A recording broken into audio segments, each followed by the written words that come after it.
जय हिंद साथियों, tuition classes में आपका स्वागत है। फिर से हम एक नए चैप्टर लेकर आए हैं जिसका नाम है त्रिकोणमिति के कुछ अनुप्रयोग। जैसे कि हम लोग जानते हैं हाइट एंड डिस्टेंस यानी ऊंचाई एवं दूरियां चैप्टर के नाम से हम लोग जानते हैं। उसी चैप्टर को आज समझने का हम लोग प्रयास करेंगे और पहले बेसिक और फॉर्मूले जानेंगे और उसके बाद क्वेश्चन बनाने का हम लोग शुरुआत करेंगे। तो सबसे पहले समझ लेते हैं कि इसका रूल नियम क्या होता है और इसको कैसे हल किया जाता है, इसका क्या फॉर्मूला होता है, इसमें क्या समझना होता है। इस चीज को पहले हम लोग देख लेते हैं, उसके बाद हम लोग आगे क्वेश्चन बनाने का प्रयास करेंगे। तो देखिए, चैप्टर का नाम है त्रिकोणमिति के कुछ अनुप्रयोग और इसी त्रिकोणमिति के कुछ अनुप्रयोगों को हम लोग हाइट एंड डिस्टेंस यानी ऊंचाई एवं दूरिया के नाम से जानते हैं। इसका मतलब है कि त्रिकोणमिति का प्रयोग हम किसी वस्तु की ऊंचाई एवं दूरिया ज्ञात करने में भी करते हैं। अपने आसपास के कुछ वस्तुएं हैं जिनकी ऊंचाई एवं दूरिया ज्ञात करने में किया जाता है। तो ऊंचाई एवं दूरिया ज्ञात करने का तरीका क्या है, किस तरीके से हम लोग ऊंचाई एवं दूरिया ज्ञात करेंगे और त्रिकोणमिति का प्रयोग करके कैसे उसको हल करेंगे। तो ध्यान देना है कि इसमें जो है दो तरीका के कोण दिखाई देते हैं। एक कोण ठीक है उन्नयन, एक उन्नयन कोण होता है और दूसरा अवनमन कोण होता है। अवनमन कोण होता है, ठीक है। इसमें हम लोग दो प्रकार के कोण के बारे में अध्ययन करेंगे, एक उन्नयन कोण और एक दूसरा अवनमन कोण। अब उन्नयन कोण कब बनेगा और अवनमन कोण कब बनेगा। उन्नयन कोण के माध्यम से हम किसी वस्तु की दूरी या ऊंचाई कैसे ज्ञात करेंगे, अवनमन कोण के माध्यम से किसी वस्तु की दूरी और ऊंचाई कैसे ज्ञात करेंगे। तो सबसे पहले हम लोग जानेंगे उन्नयन कोण किसे कहते हैं, उसके बाद अवनमन कोण किसे कहते हैं। तो ध्यान रखना है, पहले आप लोग इसको नोट कर लीजिए, उसके बाद हम लिखाते हैं उन्नयन कोण क्या है और अवनमन कोण क्या है, ठीक है। तो चलिए अब हम लोग समझेंगे कि उन्नयन कोण क्या है, ठीक है। तो क्वेश्चन होगा, पहला क्वेश्चन होगा कि उन्नयन कोण क्या है। उन्नयन कोण क्या है, उन्नयन कोण क्या है, ठीक है। तो थोड़ा सा समझने का प्रयास कीजिए उन्नयन कोण कब बनेगा, कहां बनेगा। जैसे कि आप यानी कि किसी वस्तु की ऊंचाई ज्ञात करना चाहते हैं, ठीक है। तो अगर इस धरती पे जितने भी वस्तु है वह हाइट में है, ठीक है। किसमें है, हाइट में, ऊंचाई है। जब भी आप सर उठाकर उसके फुनगी देखते हैं, शिखर देखते हैं, तो उस स्थिति में उन्नयन कोण बनेगा। जैसे मान लीजिए कि जैसे आप बारात जाते हैं, तो बारात जाते समय में क्या होता है कि बैंड बाजा के पीछे बहुत सारे लोग जाते हैं। कुछ लोग दूसरे के छत पर ध्यान देते हैं, कुछ लोग बैंड बाजा की तरफ ध्यान देते हैं। तो जो दूसरे के छत पर ध्यान देते हैं यानी कि नीचे से ऊपर की वस्तु को देखते हैं, नीचे से ऊपर की वस्तु को देखते हैं, ठीक है। तो उस स्थिति में उन्नयन कोण बनेगा। उस स्थिति में क्या बनेगा, उन्नयन कोण बनेगा, ठीक है। अगर छत पर कोई व्यक्ति अगर नीचे की वस्तु को देख रहा है, बाराती को देख रहा है, तो ऊपर से जब वो देखेगा नीचे की तरफ, उस समय में अवनमन कोण बनेगा। जब आप नीचे से ऊपर देखिएगा तो उन्नयन कोण बनेगा, और जब ऊपर से जब नीचे देखा जाएगा तो क्या बनेगा, अवनमन कोण बनेगा। तो उन्नयन कोण कब बनेगा कि जब कोई वस्तु ऊपर रखी हो तो दृष्टि रेखा और क्षैतिज रेखा के बीच में जो कोण बनता है उसी को उन्नयन कोण कहते हैं। यानी कि अब इसका आंसर हम लोग लिखेंगे, जब कोई वस्तु ऊपर रखी हो तो, जब कोई वस्तु ऊपर रखी हो तो दृष्टि रेखा और क्षैतिज रेखा के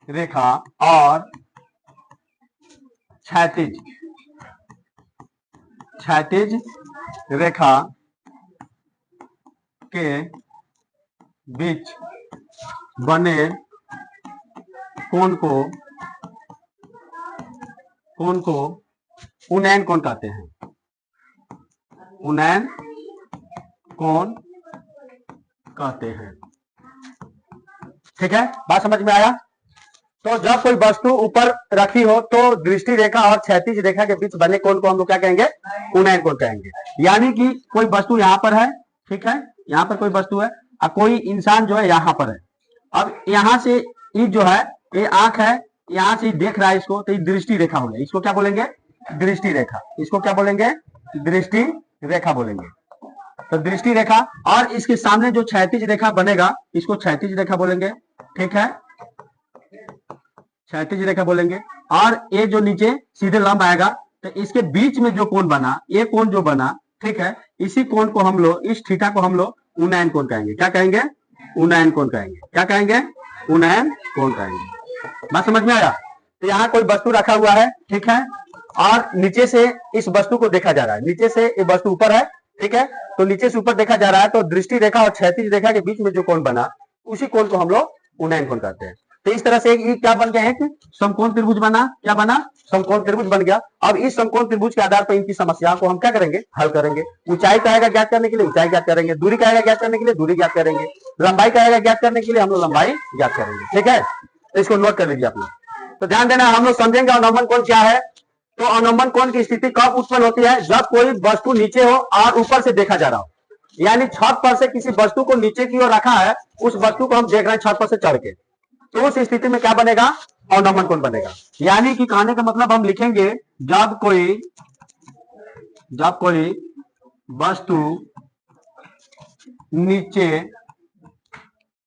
रखा हो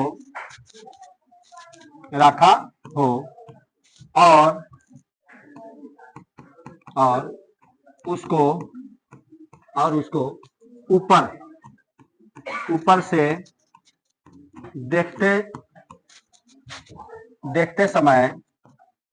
ऊपर से देखते समय दृष्टि रेखा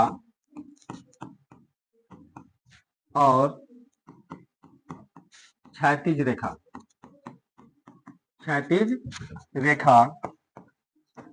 के बीच बने कोण को अवनमन कोण कहते हैं, अवनमन कोण कहते हैं, अवनमन कोण कहते हैं, ठीक है। तो इस स्थिति में क्या होगा, ध्यान रखना है। इसका फिगर कैसे बनेगा, यहां बना देते हैं, ठीक है। मान लीजिए कोई व्यक्ति यहाँ पर है, जैसे आंख है, इसको आंख बना देते हैं। यहाँ पर कोई वस्तु रखा हुआ है, यहाँ पर कोई वस्तु रखा, ये क्या हो जाएगा, वस्तु। अब यहाँ से हम देख रहे हैं, तो इसको जैसे नीचे से ऊपर से नीचे देखेंगे, यानी कि हम ऊपर से कहाँ देख रहे हैं, नीचे की ओर, तो दृष्टि रेखा नीचे की ओर बनेगा, दृष्टि रेखा नीचे की ओर बनेगा, इसको हम लोग बोलेंगे दृष्टि रेखा, ठीक है। तो उस स्थिति में यहाँ पर एक क्षैतिज रेखा बनेगा, ऐसे डॉट डॉट करके, ठीक है, क्षैतिज रेखा बनेगा। तो इसके बीच में जो कोण बनेगा, ध्यान देना है, इसके बीच में जो कोण बन रहा है, इसी कोण को हम लोग क्या कहेंगे, अवनमन कोण कहेंगे। क्या कहेंगे, अवनमन कोण कहेंगे, अवनमन कोण कहेंगे, ठीक है।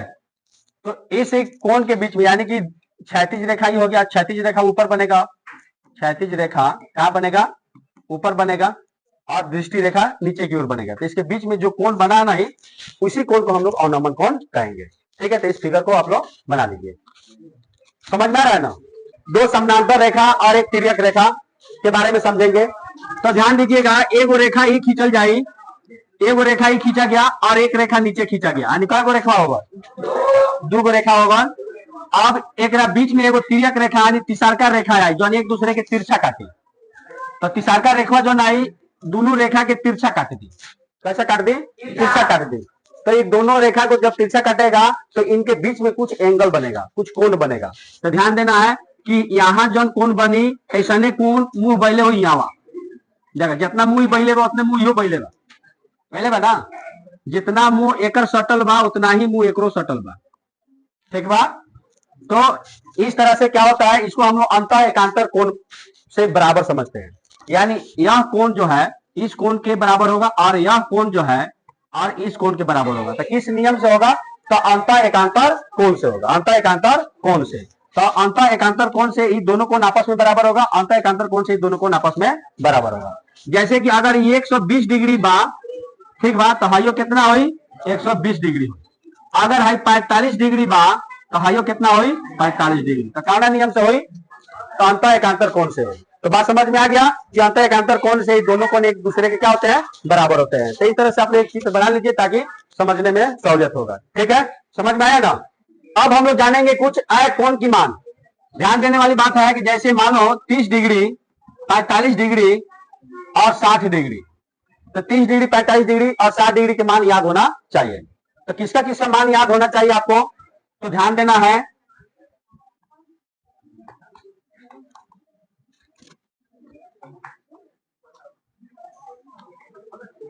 इस तरह से आप लोग भी बना लीजिए, इसी का प्रयोग हम लोग करेंगे। चलिए ध्यान देना है कि 30 डिग्री, 45 डिग्री और 60 डिग्री के मान को याद रखना है। यानी sine 30 degree, sine 45 degree, sine 60 degree के मान क्या होगा, इस चीज को याद रखना है। ठीक है, तो साइन 30 डिग्री के मान 1/2, साइन 45 डिग्री के मान 1/√2, साइन 60 डिग्री के मान √3/2।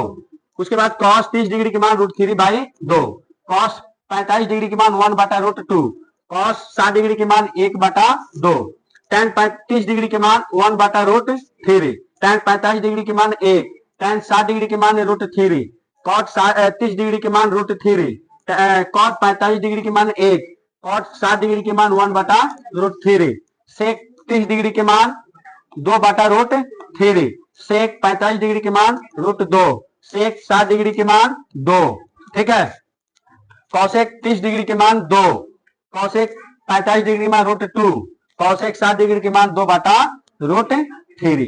तो इतना ही मान हम लोग याद रखेंगे और ये हाइट एंड डिस्टेंस वाले चैप्टर को हम लोग क्या कर लेंगे, आसानी से हल कर लेंगे। ठीक है, इनका अब इसमें सबसे ज्यादा जो है tan का प्रयोग और cot का प्रयोग देखने को मिलता है। कभी कभार आप sin cos का देखने को मिल जाएगा, मुश्किल से sec cosec आएगा। ठीक है, यानी कि ऊपर से 1, 2, 3, 4 चारों का प्रयोग ज्यादातर देखने को मिलता है। ठीक है, त्रिकोणमिति कुछ अनुप्रयोग चैप्टर में, और इस मान को बढ़िया से याद रखिएगा ताकि मान रख के हल करने में क्या है, आसानी हो जाए। ठीक है, तो एकरा के बढ़िया से तोनी के नोट कर लो, क्या है कि फायदा करे। ठीक बा, अगर चैनल पर यदि नया केहू बाटे तो चैनल पर बना रहेला, सब्सक्राइब कर ली ताकि ऐसा वीडियो बार बार मिलत रहे।